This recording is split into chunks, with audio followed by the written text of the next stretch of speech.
Dr. Lawson? Costi, great to be with you. Good to be with you. Yeah. The pleasure's all mine, of course. I can only imagine. All right, question for you. Yeah. You talk a lot about Dr. R.C. Sproul and his impact on your life, the monumental impact. Would you share a little bit about that impact and how it's shaped your ministry, your life, personal, public ministry, all of that? Oh, would love to. R.C. Sproul was a ginormous factor and force in my life.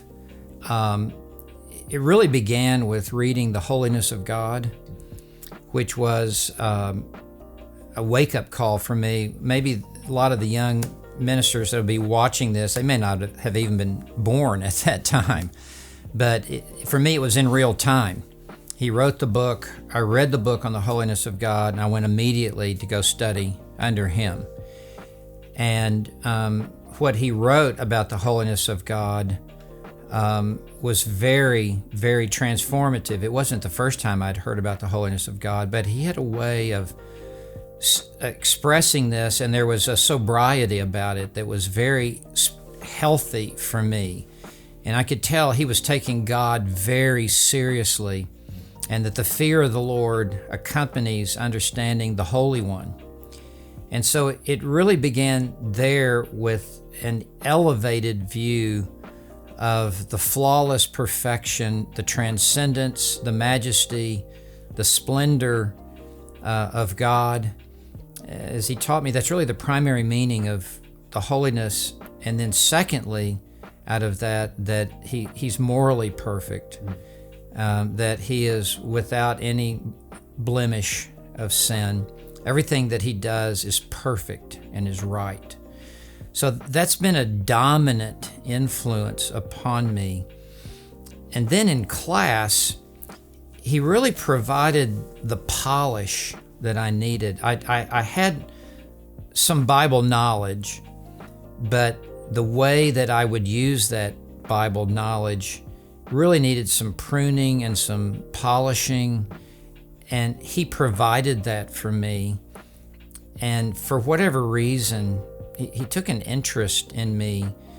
I was never really discipled by anyone, and I never really had a close relationship with any of my professors at the master's level, and I never had an older man take me under his wings.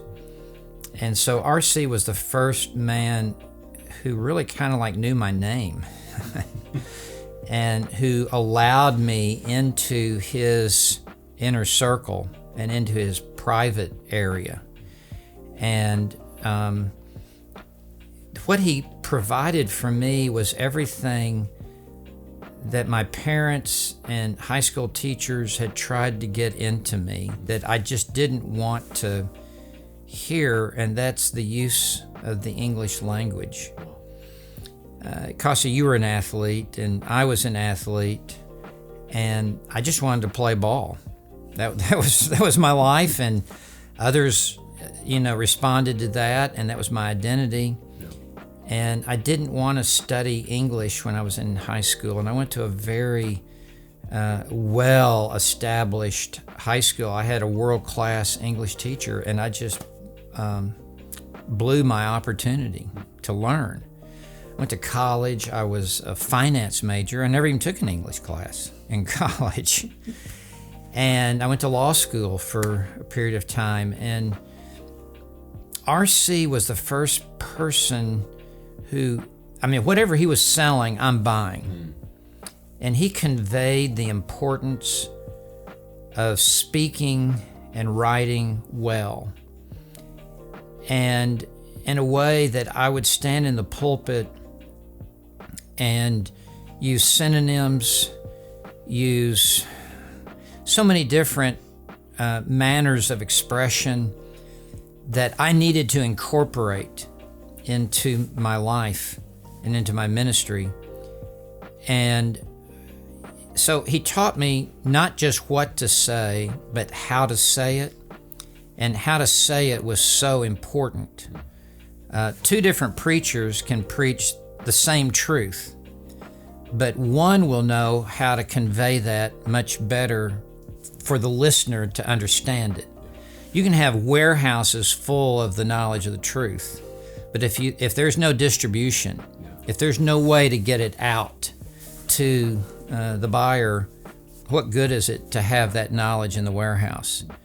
So RC helped me that way. Plus, he invested time with me. I've eaten so many meals with RC, I couldn't even add it up. I've played so many rounds of golf with him, I wouldn't be able to add it up. And he really demonstrated for me that you can be a Christian and still have a sense of humor. Yeah. You can be a Christian and still have fun. And I am so grateful for that, because I think I was a little stiff before then. And the irony is, he's the one who taught me about the holiness of God and the fear of the Lord. and how to have fun. Yeah, and joy comes from the fear of the Lord and walking in purity and holiness. It's sin that takes away joy and gladness and happiness. So it's really not a paradox or an irony. It's actually the heads and tails of the same coin. And so he really is the one who, by his own life, demonstrated that for RC to have a meal in a restaurant, he wants as many people around the table as possible, because he's like Martin Luther, table talk. He's got all the students there, and he just needs someone to tell his stories to, someone to tell his jokes to. And I think he really helped me become a more likable minister by the time I spent with him. And my wife always wanted me to go be with him because it made me more fun around the house by being with RC. So I'm sorry for the long answer. No, it's fantastic. I mean, you've asked me to talk about the Pacific Ocean. Yeah. I mean, he was a huge figure in person, but he was a huge force in my personal life. God privileged me to spend more time with him than most of the well-known Christian leaders. And I'm not well-known, but these other large figures, I just was allowed into his private space. So thankful for his faithfulness and for yours, the impact.